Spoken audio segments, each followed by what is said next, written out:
Graças a Deus. Queridos, eu quero convidar vocês para uma reflexão bíblica. Acabamos de ler Apocalipse, capítulo 3, versículo de número 11. E eu quero aqui respeitar na íntegra o contexto histórico e existencial. Porque Cristo, remetente da carta, antes de concluir, porque para concluir esta carta, ainda falta 2 versículos, versículo 12 e 13. É antes de concluir, o remetente que é Cristo, o destinatário da carta é o anjo da igreja que está em Filadélfia. Por que Cristo está dizendo assim? Eis que venho sem demora, guarda o que tens, para que ninguém tome a tua coroa. Por que o correspondente da carta, o correspondente, Cristo Jesus, está afirmando desse jeito? Precisamos observar aqui que o livro do Apocalipse, para muitas pessoas, é o livro do medo, do assombro, do fim do mundo. Mas para quem não sabe e fica sabendo, é muito importante salientar aqui, que tem muitas pessoas ainda não evangélicas, o Apocalipse, que é o livro da revelação, o último livro da Bíblia, é o livro mais atual da história. Ele fala do passado, presente e futuro. Coisas que tem visto, coisas que são e que hão de acontecer. Então nós precisamos entender melhor o Apocalipse. Não está falando de fim de mundo, de assombro, terror, porque é um livro de símbolos e figuras. Quem já percebeu isso?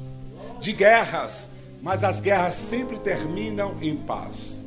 Trovões e terremotos, mas logo desaparecem e são seguidos por liturgias e salmos. É um livro de recompensa aos fiéis, aos justos. Isto pode ser visto nas 7 cartas da igreja da Ásia Menor, nas vitórias dos justos em todos os seus conflitos e guerras.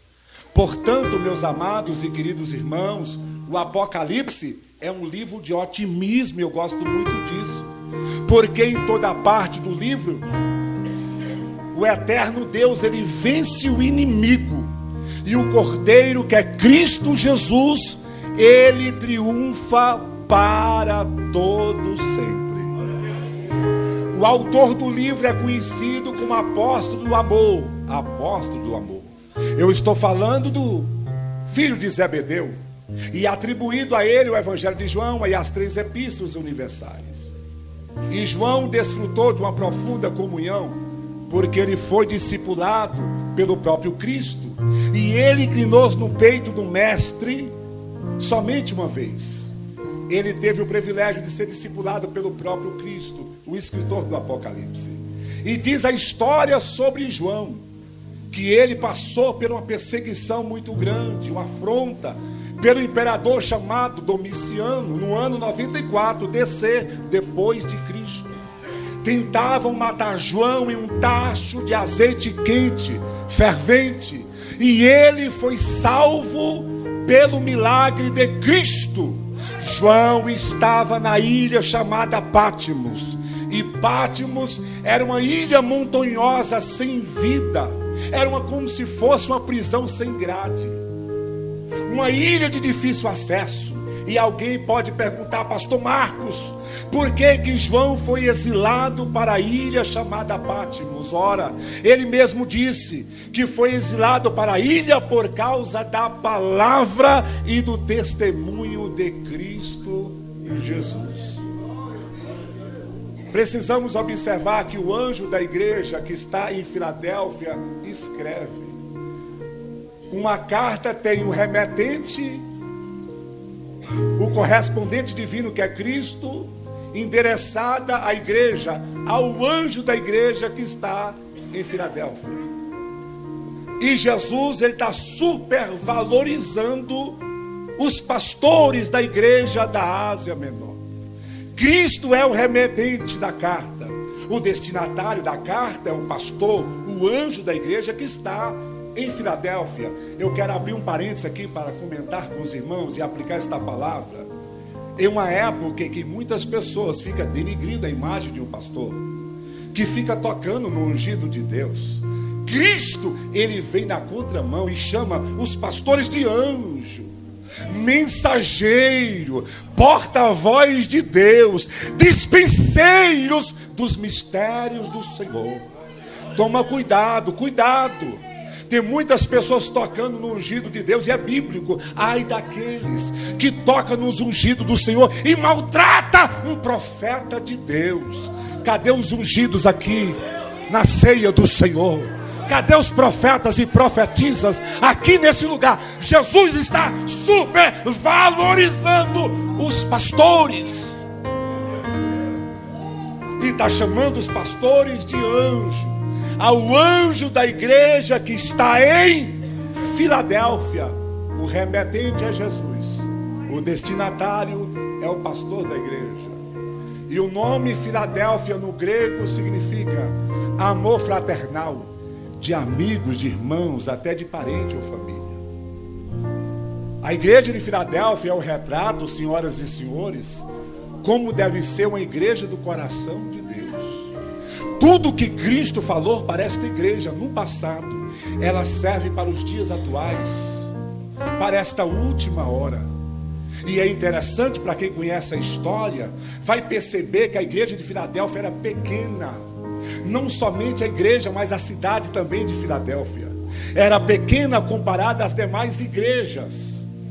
Mas em contrapartida, ela foi construída em um lugar estratégico, no eixo da comunicação, para causar grandes impactos. A igreja era pequena, mas ela tinha um grande Deus.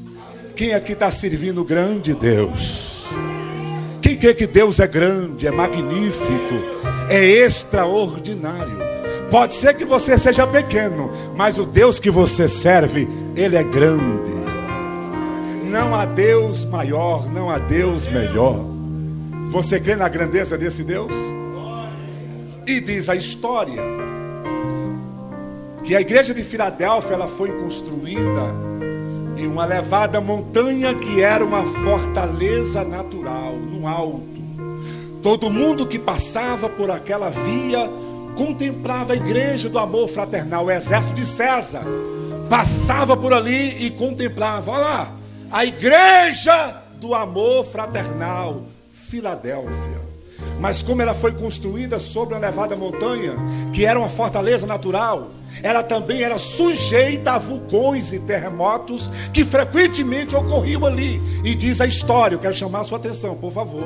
Diz a história que aconteceu um terremoto tão devastador que destruiu praticamente a cidade de Filadélfia e também a igreja. Imagina comigo a caótica cena, a tragédia. Os pais separados dos filhos, os filhos separados dos pais, cônjuges separados pela tragédia. A história ensina que na madrugada, na noite, muitas pessoas não pegavam no sono, tinha pesadelo. Alguns pegavam apenas os seus pertences pessoais e iam recomeçar suas vidas em qualquer outro lugar, deixando toda uma história para trás. Dobre a sua atenção, por favor.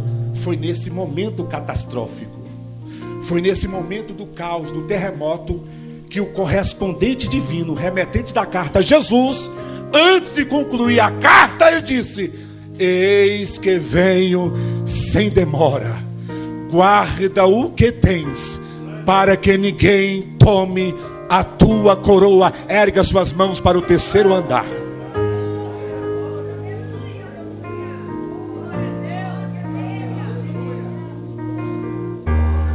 O que a igreja de Filadélfia tinha que precisava guardar no lugar seguro? O que nós temos que precisamos proteger, guardar? Aquilo que nós temos. E é interessante que a primeira parte do versículo está escrito assim: eis que venho, sem demora, guarda o que tens, para que ninguém tome a tua coroa. Eis que venho. Quem vem? Cristo Jesus. Ele está confirmando a sua extraordinária presença a qualquer momento. Vamos ouvir o soar da trombeta. E quem é de Deus vai ouvir a trombeta de Deus. Eu vou falar novamente: quem é de Deus vai ouvir a trombeta de Deus. Só quem vai ouvir, quem pode glorificar a presença do Cristo, Filho de Deus, Ele está entre nós. Eis que venho sem demora. A pergunta que não quer calar: quem vem? O santo, o verdadeiro, o que tem a chave de Davi, que abre ninguém fecha, e quem fecha ninguém abrirá. Quem vem é santo. Ele nasceu santo, humanizou no ventre de Maria santo. Ele trabalhou na carpintaria santo. Ele ensinou para os doutores da lei santo. Ele multiplicou pães e peixes santo. Andou sobre as águas santo. A mulher do fluxo de sangue tocou nas vestes dele, ele continuou santo. Ele subiu a via dolorosa santo. Ele foi crucificado santo. Ele morreu santo e vai ressuscitar santo. E vai buscar uma igreja santa. Cadê a igreja santa? Eu recebo a autoridade de Deus aqui no altar. Se tem santidade aqui, deixa eu ver. Deixa eu ver quem vai subir no arrebatamento da igreja. Quem vem é o santo. E outra coisa, é verdadeiro. Cristo não é imitação. Cristo não é xerox. Cristo não é um eco. Cristo é uma voz. O homem não é confiável, mas Cristo é. O homem não é verdadeiro, não é, mas Cristo é verdadeiro. O homem mente, o homem trai, o homem é falso, o homem é corrupto, é mentiroso, mas Cristo não. Quem vem é o verdadeiro, e o verdadeiro está aqui. Quem crê que o verdadeiro está entre nós? Ele é extremamente confiável. Se você perdeu a confiança no homem, não perda a confiança em Cristo. Não perda a sua fé. O nosso foco não é o homem. O nosso foco não é o mortal. O nosso foco é Cristo Jesus. Alguém esses dias me abordou, me fez uma pergunta: Pastor Marcos, estamos caminhando para o fim dos tempos, ou por que não dizer, estamos no fim dos tempos, última hora, a Bíblia se cumprindo, mas eu perdi a esperança no nosso Brasil. Eu perdi a esperança. Mas eu falei para ele: moço, me observa, nos meus olhos, o futuro dessa nação não está nas mãos de um mortal, de um homem. O futuro desta nação está nas mãos do santo, verdadeiro, que tem a chave. E ele tem poder de inserir no reino e remover do reino. Quem crê que o verdadeiro, o soberano está aqui? Quem crê no poder soberano? Soberano. Deixa eu ver quem é batizado no Espírito Santo e no fogo. Arabokumandai kei. Arabandokumandai assume de flui. O soberano está aqui, ele está com a chave. A chave está com ele, a chave está com ele. Eis que venho. Não é eis que vou. Eu vou falar novamente. É eis que venho, não é eis que vou. Por quê, pastor Marcos? Porque ele já está conosco através do Espírito Santo. E ele disse em Mateus capítulo 28, versículo de número 20: eis que estou convosco todos os dias, até a consumação do século. E quando chegar a consumação do século, nós, a igreja, vamos estar com ele. Venho sem demora, rápido, já já. E o apóstolo Paulo, compreendendo essa verdade, ele focou o bem mais precioso que nós temos, que pessoas desperdiçam. O que é, pastor Marcos? O tempo. Tem pessoas desperdiçando o tempo, porque quem busca a Deus não perde tempo, ganha tempo. Quem deixa de congregar e vai trabalhar está perdendo tempo, não está ganhando tempo. Que abre mão das coisas que te impedem de servir a Deus está ganhando tempo. Quem aqui está ganhando tempo? Quem dedica na casa de Deus está ganhando tempo. Quem prega está ganhando tempo. Quem é pontual nos cultos está ganhando tempo. Quem lê a Bíblia está ganhando tempo. Quem vem para o ciclo de oração está ganhando tempo. Quem renuncia ao pecado está ganhando tempo. Quem está renunciando ao mundo ganhando tempo. Deixa eu ver quem está ganhando tempo aqui. Aí tem uns que desperdiçam o tempo com a murmuração. Tem uns que desperdiçam o tempo com tristeza. Então alegra o seu coração. O apóstolo Paulo escreveu a carta aos Romanos capítulo 13, versículo 11. E isto digo, que é Paulo: conhecendo o tempo, que já é a hora de despertarmos do sono, porque a nossa salvação está mais perto de nós do que quando aceitamos a fé. Estamos vivendo a última hora, momentos finais. As suas decisões aqui hoje é que vai definir o seu futuro. Aí continuando, guarda o que tens. Não é o que você ganhou, é o que conquistou. Guarda o que tens. Jesus está dizendo assim: vocês conquistaram. Falando para a igreja de Filadélfia, vocês conquistaram com suor, com sangue e lágrimas. Nós temos a tendência, igreja, grava bem isso, quem me ouve diga amém. Nós temos a tendência de não valorizarmos o que nós já temos. Tem pessoas que só valoriza depois que perde. Aí depois que perde, sobe no monte, vai pegar resfriado e fazer campanha. Depois que perde, faz a campanha de Naamã, mergulha na Naamã é curado. Depois que perde, dá volta em Jericó. Não, é 6 voltas, mais 7, 13 voltas. Aí é tanque de Betesda, derruba Golias. Parece que Golias nunca consegue arrancar a cabeça de Golias. Então valoriza antes de perder, porque tem muita gente fazendo barganha com Deus, fazendo campanha. Então valoriza antes de perder. Pastor Marcos, eu tenho a minha fé. Valoriza a sua fé. Pastor Marcos, eu tenho o meu bem precioso, a minha família. Ame a sua família, valoriza a sua família.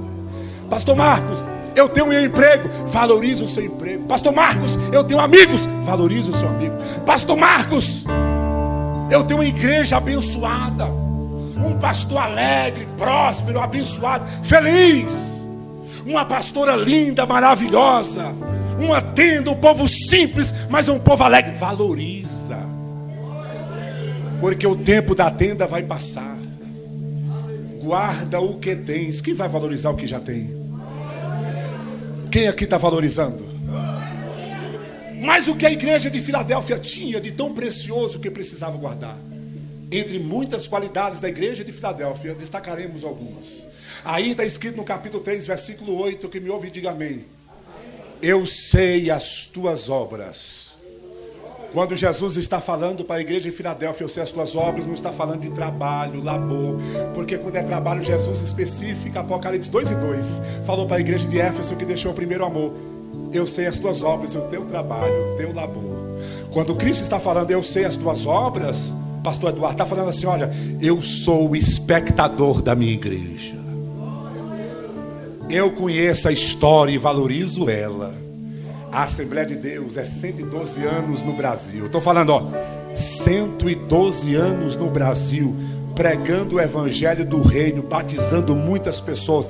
A Assembleia de Deus está crescendo cada vez mais, e Jesus sendo glorificado. A Assembleia de Deus tem uma história, tem um histórico. Quantos anos? 112 anos de história. Aí tem tantas pessoas desinformadas que chegam para nós, quer nos ensinar a evangelizar e pregar o evangelho. 112 anos, e vai crescendo até o arrebatamento da igreja, semeando e colhendo até que Cristo volte. Quem crê nisso? Semeando e colhendo até que Cristo volte. Eu sei as tuas obras. Jesus está dizendo, eu sou o espectador da minha igreja. Eu conheço os verdadeiros, eu conheço os falsos, eu conheço quem é joio, eu conheço quem é trigo. Eu conheço a cantina da igreja, eu conheço a tesouraria da igreja, eu conheço quem é fiel, quem não é fiel. Eu conheço tudo e a todos. Ninguém consegue escapar dos olhos de Cristo. Quem crê no poder desta palavra? Aí ele continua dizendo, está escrito na palavra, observa bem com atenção. Eu sei as tuas obras e pus diante de ti uma porta. Fala assim comigo, somente uma. Não foi 2 portas nem 3, uma só. Ele disse, pus diante de ti uma porta, pastor Saulo, aberta. Mas observação aqui, ele não apontou a porta está aqui, igreja de Filadélfia. Não. Por que ele falou, pastor Renato, e não apontou a porta? Quem ia saber? Porque Cristo só falou que colocou uma porta aberta diante da igreja de Filadélfia e não apontou, a porta está aqui. Por quê? Porque as oportunidades em Cristo que nós temos são espirituais. Em meio às crises, Deus abre os celeiros espirituais. Deus colocou uma porta aberta diante de mim, diante de ti, de todos nós. Quem está visualizando essa porta aberta? Oportunidades. Quem já recebeu a porta aberta aqui hoje? Quem já recebeu esta porta aberta? Aí, continua dizendo, tendo pouca força. E quando Jesus está falando aqui, pastor Daniel, pouca força, não está falando de violência. Pouca força aqui está falando financeiramente. A igreja não tinha empresários para manter o orçamento da igreja mensal.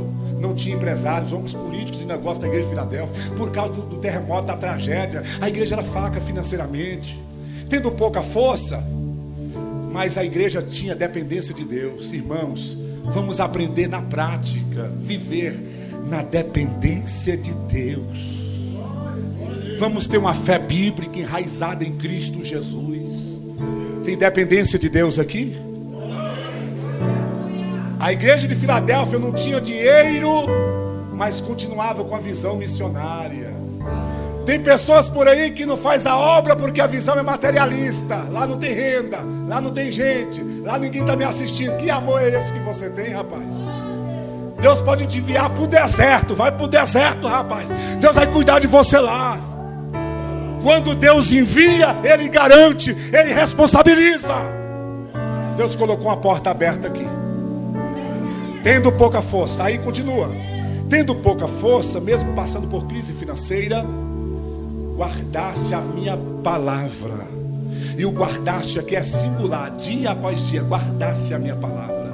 A igreja de Filadélfia não tinha dinheiro, não tinha valor monetário, não tinha poder aquisitivo, mas tinha o principal: obedecia a palavra. Cadê o povo que obedece a palavra? Cadê o povo obediente à palavra de Cristo Jesus? Aí ele continua dizendo: e não negaste o meu nome. A igreja tinha ousadia, tinha autoridade, testemunho de vida. A igreja era fiel à prova de fogo. Não negaste o meu nome. Aí tem recompensa, porque a igreja de Filadélfia existiam os falsos judeus que mentiam na igreja. Era uma igreja fiel, mas tinha inimigos internos e externos. Inimigo dentro e fora da igreja de Filadélfia. Ei, quem vai fazer justiça por nós é Cristo.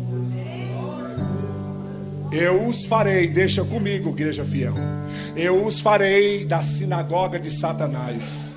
Os que dizem judeus, mas não são, mentem. Eu vou fazer que venham e adorem aos teus pés e saibam que eu te amo. Quem fará justiça por nós é Cristo. Aí ele continua dizendo: como guardaste a palavra da minha paciência, também guardarei na hora da tribulação, da tentação que há de vir sobre todo mundo para provar os que habitam na terra. Guarda o que tens para que ninguém tome a tua coroa. Eu quero fechar aqui, coroa. Quem quer receber a coroa? Deixa eu ver.